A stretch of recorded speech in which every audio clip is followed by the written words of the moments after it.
সঞ্চিমা kitchen চ্যানেলে পেজে সবাইকে স্বাগত। Welcome back to my channel. আশা করি সবাই ভালো আছে, আমিও ভালো আছি। কেউ ভিডিওটা স্কিপ করো না, একরাশ ফুলের ভালোবাসা দিয়ে শুরু করলাম।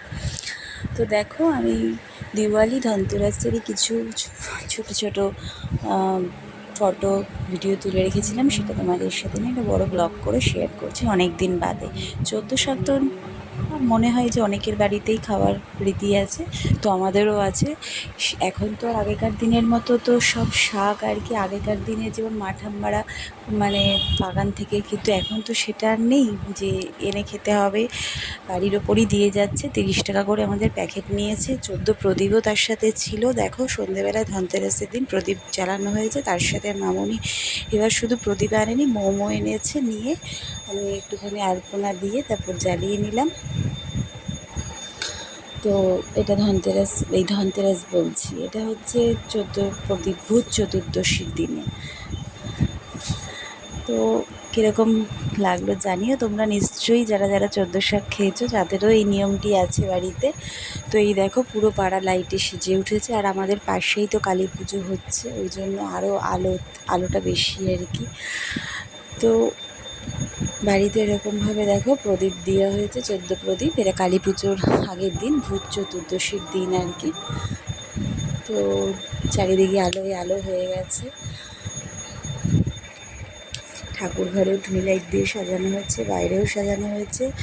তারপরে আমার বর দেখো উপরে উঠে এটা সেল ফাটিয়েছে। সেলটা খুব ভালোই ফেটেছে। তোমাদেরও কীরকম লাগলো অবশ্যই জানাবে, আর তোমরা কালী পুজোয় কীভাবে এনজয় করেছো সেটাও কিন্তু জানিও, শেয়ার করো। এই দেখো, ভালো ফেটেছে সেলটা।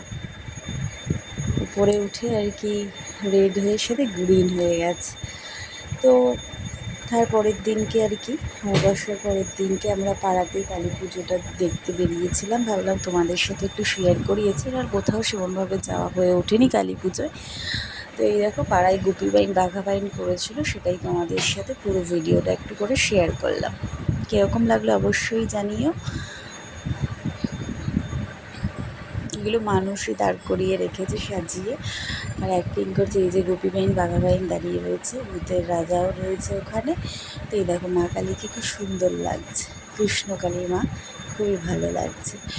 তো এই হলো, আমাদের ওই বাড়িও সাজানো হয়েছে টুনি লাইট দিয়ে। দেখো, সময়ের সাথে শেয়ার করলাম, কারণ পরের দিন আমাদের ওই বাড়িতে নিমন্ত্রণ ছিল সবারই। তো সেখানে গেছিলাম। তো সেখানেও ভাই কিছু সেল এনেছে, অনেক বাজি এনেছে এবার। তো সেখানে সেগুলোও ফাটালাম, তারপর বাড়ি আসলাম। এইভাবেই কালী পুজোর পরপর দিনগুলো চলতে শুরু করলো আমার। এভাবেই কেটেছে। তোমাদের কিভাবে কেটেছে কিন্তু জানিও। এই দেখো, এটা 15টা শর্ট ছিল আর কি। সব শর্টগুলো তো তোমাদের সাথে দেখাতে পারলাম না। এটা স্মল একটা টিভির মতো স্টার হয়ে ফাটছে। তো ভালোই কেটেছে দিনটা। তোমাদের কিরম কেটেছে জানিও। তারপরে আমরা বাড়িতে চলে আসলাম। বাড়িতে এসে আবার পরের দিনই ভাইফোঁটা তো ছিল। তো ভাই সেদিনকে অফিস ছিল বলে আগের দিনই যা হওয়ার আমাদের একসাথে হয়ে গেছে ভাইফোঁটার। ওকে একটা কেক গিফট করেছিলাম, ছোটো মিষ্টি তো ছিল। আর এই দেখো, বাড়িতে এসে এই ফানুস ওড়ানো হয়েছে। এবার সেরকম একটা বাজি তো আর ফাটানো হয়নি, এই মোটামুটি সেল ফানুস এগুলোই ফাটানো হয়েছে। চকলেট বোম, তারপরে রকেট। এই দেখো, ফানুসটা কি সুন্দর উঠেছে। ভয় পাচ্ছিলাম যে সাইডে কোথাও আটকে যাবে নাকি, না, একদম সুন্দরভাবে গিয়েই কিন্তু ওপরে উঠে গেছে। তো তোমাদের এই ফানুসের ভিডিও দিয়েই কিন্তু ব্লগটা শেয়ার করছি, মানে শেষ করছি। তো কীরকম লাগলো অবশ্যই জানিও। ভালো লাগলে একটা করে লাইক কমেন্ট শেয়ার করে দিও।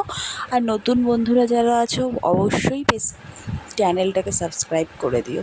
পাশে থাকা বেল আইকনটা প্রেস করো, যাতে নতুন নতুন ভিডিও তোমাদের কাছে চলে আসবে। তোমরা দেখলে পরে তবেই না ভালো লাগবে। সাপোর্ট করো, পাশে থেকো। সবাই ভালো থেকো। টাটা।